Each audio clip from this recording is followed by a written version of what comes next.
Hello everyone, welcome back to my channel. আজকে আমি তোমাদের সঙ্গে শেয়ার করব আমি বাড়িতে কিভাবে আচার বানিয়েছি কাঁচা আম দিয়ে।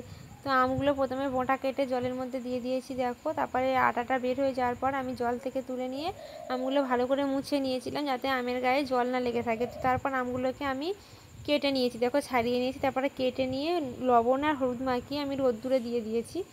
তো এটা আমি আমটা কেটেছিলাম সকাল 10টার সময়, তারপরে রোদ্দুরে দিয়েছি বিকাল 4টের সময় আমি আচারটা বানিয়েছি। তারপরে আমি এখানে মশলা করে নিয়েছি রোদ্দুরে, আমটাকে রোদ্দুরে দিয়ে তারপর আমি বিকেলবেলা এটা মশলা করে নিয়েছি।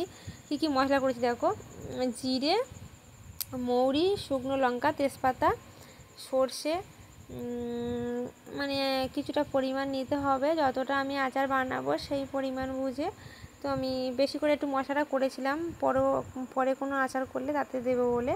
তো ওগুলো আমি ভেজে গুঁড়ো করে নিয়েছি মিক্সিতে। তারপর আমি দেখো কড়াই বসিয়ে দিয়েছি উনুনে। তারপর কড়াইতে আমি সাদা তেল দিয়ে দিয়েছি। তো যদি কোনো নতুন বন্ধু আমার ভিডিওটা দেখে থাকো, ফেসবুক থেকে দেখলে অবশ্যই চ্যানেলটিকে ফলো করো, আর ইউটিউব থেকে দেখলে সাবস্ক্রাইব করে দিও, লাইক কমেন্ট অবশ্যই করো। তো চলো ভিডিওটা দেখতে থাকো, অবশ্যই ভালো লাগবে। আর তোমরাও এইভাবে বাড়িতে আম ধরো, এখন প্রত্যেকের বাড়িতে আম থাকে, কাঁচা আম। তো এইভাবে আচার বানিয়ে রাখতে পারো অনেক দিন। আমি প্রত্যেক বছরে এইভাবে আচার বানাই, তো এক বছর পর থেকে যায়, আমার এক বছর ধরেই খাই, কাঁচের বয়ামে ভরে রাখি। বয়ামটা অবশ্যই ধুয়ে মুছে রোদ্দুরে শুকিয়ে উনুনের একটু তাপে হালকা করে ধরে নিতে হবে, তাহলেই আচারটা ভালো থাকবে আর কি। তো সাদা তেল দিয়ে দিয়েছি কড়াইতে, প্রথমে দেখালাম। তার মধ্যে একটু তেজপাতা দিয়ে দিয়েছিলাম তেলের মধ্যে, একটা শুকনো লঙ্কা দিয়েছি। তারপর আমি দেখো একটু গোটা ওই যে জিরে একটু দিয়েছি, আর তারপর দিয়েছি একটু মৌরি তেলের মধ্যে। তো তারপর দেখো যেগুলো আমি ভেজে নিয়েছিলাম গুঁড়ো রয়েছে, তারপরেও আমি ফোড়নে দিয়েছি একটু মৌরি, একটু জিরে। তো দেখো দিয়ে আমি আমটাকে তেলের মধ্যে দিয়ে এইভাবে ভাজতে ভাজতে কিছুক্ষণ আমটা বেশ সিদ্ধ হয়ে আসবে। তো তারপর আমি এখানে চিনি অ্যাড করব। তোমরা কেউ আখের গুড় অ্যাড করতে পারো, আখের গুড় দিতে পারো, চিনি দিতে পারো।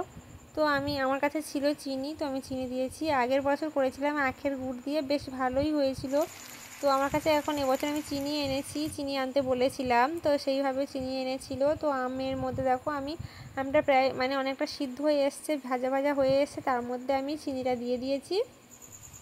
তারপর আস্তে আস্তে নাড়তে নাড়তে হালকা আঁচে আমি আমটাকে নাড়তে নাড়তে দেখো আমের মধ্যে কেমন জলও উঠে গেছে, চিনিটা যেহেতু গলে গিয়েছে। তো তারপর আমটাও ভালোভাবে সিদ্ধ হয়ে গিয়েছে, সিদ্ধ হয়ে দেখো কি সুন্দর আচারটা হয়েছে। এইভাবে আচার বানাই আমি প্রত্যেক বছরই, আর তোমাদের সঙ্গে শেয়ার করলাম।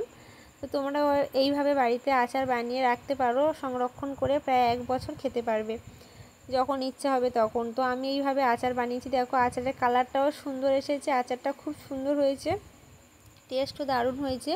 তো তোমরা মাঝে মাঝে আচারের বয়ামটা একটু রোদ্দুরেও দিতে পারো, খুলে মুখটা একটু খুলে হালকা করে, তো দিলে আচারটা ভালো থাকে। তো দেখো আমি এইভাবে আচারটা বানিয়ে নিয়েছি। তার মধ্যে আমি কিছু মশলাও অ্যাড করছিলাম, ভাজা মশলা, সেটা আগে ভিডিও করিনি। তারপর আমি এখন এই মশলা অ্যাড করছিলাম, তো তোমাদের সঙ্গে সেটা শেয়ার করলাম। তো একটু একটু করে মশলা দিতে হবে আর নাড়তে হবে। জলটা পুরো শুকিয়ে গেলে, তারপর ঠান্ডা হয়ে গেলে, আচারটা 2 ঘন্টা পর ঠান্ডা হয়ে যাওয়ার পরে আমি বয়ামটা ভালো করে ধুয়ে মুছে আগুনের তাপে একটু সেঁকে নিয়ে বয়ামটার মধ্যে এখন মশলা ছড়িয়ে তারপর আমি আমের আচারটা বয়ামে ভরে রাখবো 1 বছরের জন্য।